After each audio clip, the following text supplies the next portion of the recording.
السلام علیکم معاشرہ میں دیمہ مرچی ایک مضمونی پیش کریں کہ ڈاکٹر دوست نوشتہ خطا وتی کتاب بلوچ دیوان ادبی منظر نامہ کا کہ آئیے مضمون نامن شگرد پلند کے بارے میں یاددار کیا کہتے ہیں۔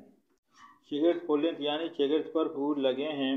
شگرد ایک چھوٹا سا درخت ہے۔ شگرد پلند ڈاکٹر انیب شریف کی ناول کا نام ہے۔ اس ناول کے حوالے سے ہمارا تعارفی کالم بھی شائع ہوا تھا۔ اب جبکہ ماتاک سسا پنجور کے پچھلے ایک شمارے میں معروف ادیب، دانشور، افسانہ نگار ڈاکٹر پروفیسر اے.آر.داد صاحب نے بقول اس کے ایک تعارفی مضمون لکھا ہے، ہم اسے یہاں آپ کے لیے پیش کر رہے ہیں کہ اے.آر.داد اس ناول کے بارے میں کیا کہتے ہیں۔ ترجمہ: ڈاکٹر انیب شریف کی ناول میں کیا ہے؟ یہاں ایک بات ہے جو بلوچی کے کئی ایک ناول میں نہیں ہے۔ یہاں بے چینی ہے، آگے بڑھنے کی جستجو ہے، ہر کردار کے نصیب میں ہے کچھ نہ کچھ کرنا۔ یہ وہ کام ہے جس سے زندگی کو ایک معنی ملتی ہے۔ اگر یہ جستجو، یہ بے چینی اور آگے بڑھنے کی خواہش ختم ہو جائے تو آدمی ماضی کا ایک حصہ بن کر رہ جاتا ہے، اور ساتر کے نزدیک ماضی کا حصہ بن جانا یہ بتاتا ہے کہ اس کی ساری جستجو اور بے چینی ختم ہو گئی ہے۔ جب تک زندہ ہے، غم اور دکھ اس کے ساتھ ہیں۔ اس پر نہ مبارکی پریشان ہو، نہ اطمینان اور نہ ہی گلکان۔ یہی زندگی ہے۔ ایک ناول میں زندگی ہوتی ہے، مہر اور دوستی بھی، موت اور زیست اور جنگ اور آزادی بھی۔ شگرد پلند یہاں صرف جنگ ہی نہیں، بہت ساری چیزیں ہیں۔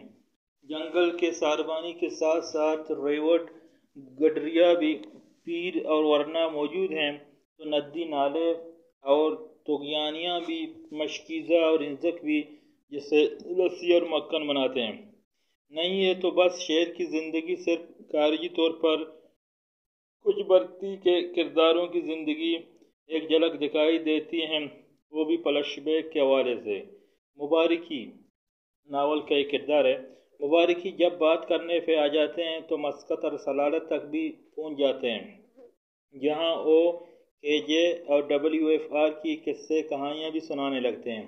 ڈاکٹر انیب شریف نے اس ناول کے حوالے کافی تحقیق اور جستجو کی ہے۔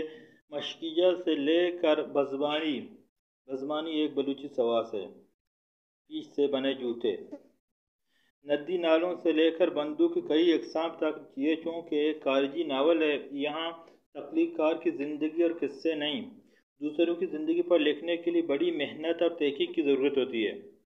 مبارکی لاطینی ناول یلو رین، زرد بارش کا بنیادی کردار ہے جسے سب لوگ چھوڑ چھاڑ کے دوسرے ممالک جا بسے ہیں۔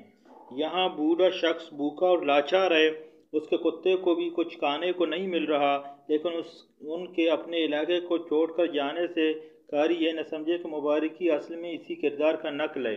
ایسا نہیں ہے، وہاں اس کردار کا اپنے علاقے کو چھوڑ کر نہ جانے کے پیچھے تاریخی اور ثقافتی درد اور نفسیاتی وابستگی نہیں ہے۔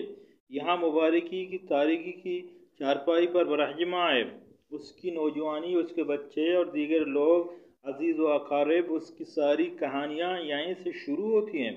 وہ کس طرح اور کیسے ان وابستگیوں کو توڑ کے جا سکتا ہے۔ مبارکی ایک علامت ہے، ایک سمبل ہے، ایک استعارہ ہے۔ وہ صرف ایک عمر رسیدہ شخص ہی نہیں، وہ وقت اور زمانہ ہے۔ مبارکی ایک جد ہے جو خود ایک زندہ و جاوید اور نہ ختم ہونے والی کہانی سنانا چاہتا ہے۔ اس کی زندگی میں فلیش فارورڈ کی ساری امیدیں ختم ہو گئی ہیں۔ اصل کردار جو بندوق لیے موت کے خوف سے یہاں سے وہاں سرگردان مرض تک پہنچنا چاہتا ہے۔ یہاں مرض ایک ایسا ویسا کوئی لفظ نہیں یا حدود نہیں، بلکہ یہ ایک منزل ہے، خوابوں اور جدوجہد کی راہگزر ہے۔ کردار کو یہ معلوم ہے کہ موت زندگی سے الگ کوئی چیز نہیں۔